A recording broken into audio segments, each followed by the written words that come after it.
Welcome once again to Breakfast Central. It's never complete without the very, very beautiful Onyinye Obaro joining us to share a little bit of sports this morning.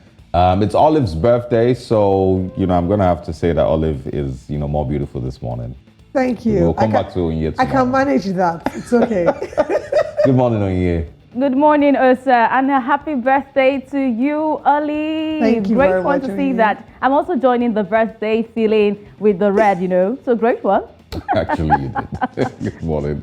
All right, go ahead. What's going on in sports this morning? Everyone is still very, very happy about Toby Amusan. Yes, everyone's still very happy about Toby Amusan, but we are going to South Africa today, of course. We're expectant for the Banyana Banyana return to South Africa. So thousands of supporters are expected to welcome the new African champions, the Banyana Banyana of South Africa, on Tuesday morning. So South Africa defeated host Morocco 2-1 in the final of that 2022 Women's African Cup of Nations final on Saturday night, courtesy of two quick fire from Hilda Magaya at the Monday Abdullah Stadium in Rabat. So South Africans who have been celebrating Banyana Banyana victory at the Women's African Cup of Nations are being urged to show their support when the team returns home today. Fans have been urged to show up in green and gold to give the team a hero's welcome. Meanwhile, Sport Minister Nathi has thanked the South African Football Association SAFA for its commitment. He promised that Banyana Banyana will get their 400,000 rand incentive each on their return from Morocco. So, of course, to keep us abreast with that expectant return of the Banyana Banyana from South Africa, we have a TV sports personality and also sports agent, Bokamoso Nkomo. Thank you, Boka, for joining us today. Good morning. Thank you so much for having me once again. Yes, great one. I want to catch the feeling from here. So you have to take us to South Africa. Can you tell us the feeling in the air right now as the Banyana Banyana is expected to return from the Nations Cup trials? It's crazy. It's electric. What a time to be alive. I think the nation is just excited. This is almost like when, the Springboks won the Rugby World Cup. Everybody was united. Everybody was celebrating. And it's the same kind of energy that everybody is giving. The airport at the moment is so packed. The interactions and the engagement on social media basically shows that the whole of South Africa is on a standstill to come and support the ladies for this wonderful achievement that they've reached. Okay, I'm supposed to be hearing some loud sounds from there. I'm wondering where you're staying, if it's close to the airport right now. Are you going to be turning up in green and yellow today? Absolutely. It'll be such injustice if I don't turn up in green and yellow. My athletes are also arriving today.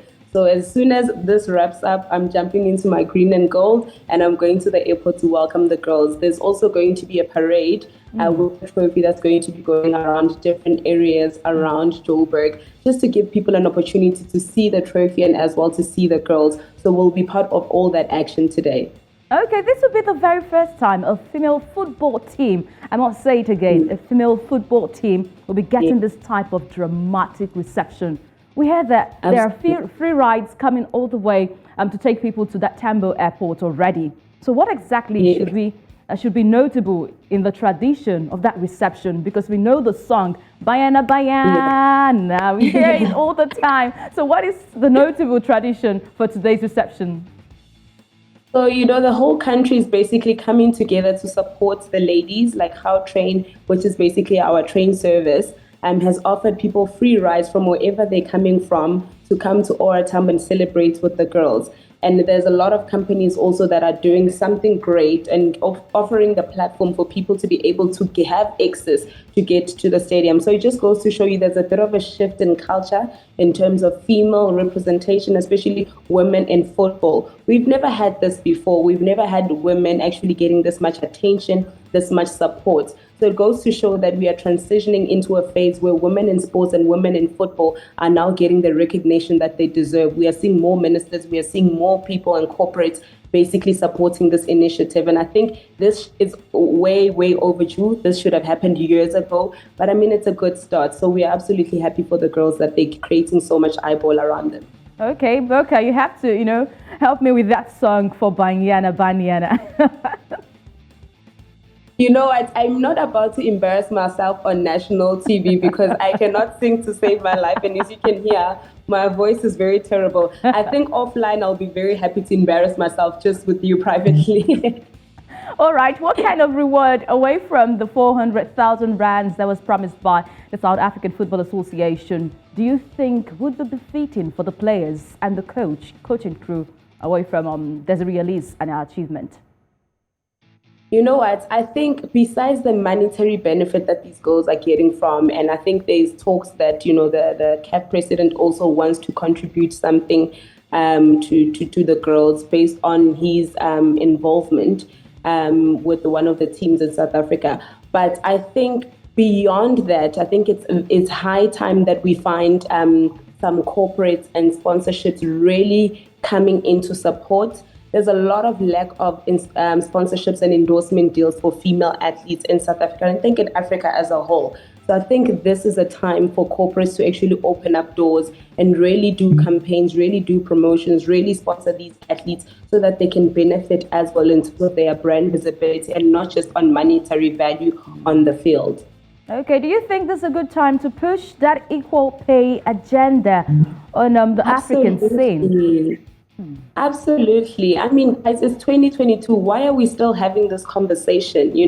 We've seen these women doing exceptionally well time and time and time again. And just to make an example, in South Africa, the last time we won WAFCON was in the 1990s, and that was the male side, and the women have been finishing final. So, I mean, the first time we finished final should have been something like a rude awakening for the federation and for everybody to say, you know what, these women are really trying hard to, assist us. Why are we still trying to debate and trying to get them to recognize these women and give them equal pay, So it's very frustrating in the sense that they are representing us. They're putting us on the map. If you look at BBC News, if you look on Blitz currently right now, all you see is Banyana Banyana lifting that trophy, celebrating, and Banyana Banyana means South Africa. So why are we still having to ask them to, include the women in equal pay? They absolutely deserve it. And I'm not too sure why it's taking so long for them to actually, invest in women's football, and not just in South Africa and Africa as a whole when we compare ourselves to other teams overseas. Okay, we'll wait and see if the South African Football Association would do what the United States did for their ladies to give equal pay to the Bafana Bafana and the Banyana Banyana. So it's just 5 minutes by my time to the grand reception for the Banyana Banyana returning home from the Women's African Cup of Nations. So I will not hold you, Bukamoso. So I'll let you go. Go turn up in your gold. Go turn up in your gold and green colors. Thank you so much for joining us on Breakfast Sport today. Thank you very much. Enjoy your day. You too. All right, of course, it's all celebration. Of course, we get to catch that feeling there from South Africa, from Bukamoso Nkomo, sports agent and also a TV personality. We can't wait to see what will happen, what the grand reception would be, what the colors would be. Gold and green has been chosen. We'll wait and see if everyone in South Africa would turn up to Osa early, a day, your birthday. We're having big celebration like this in South Africa. It's women, so maybe it's a good tidings for us.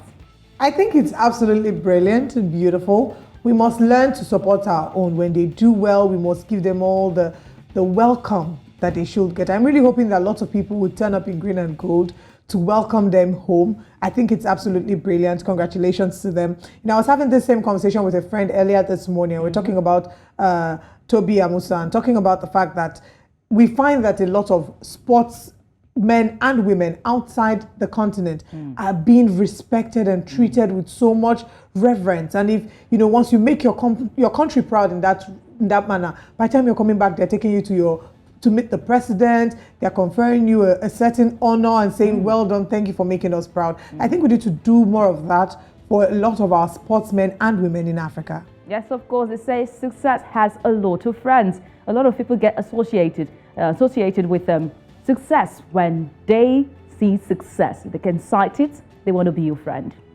Absolutely.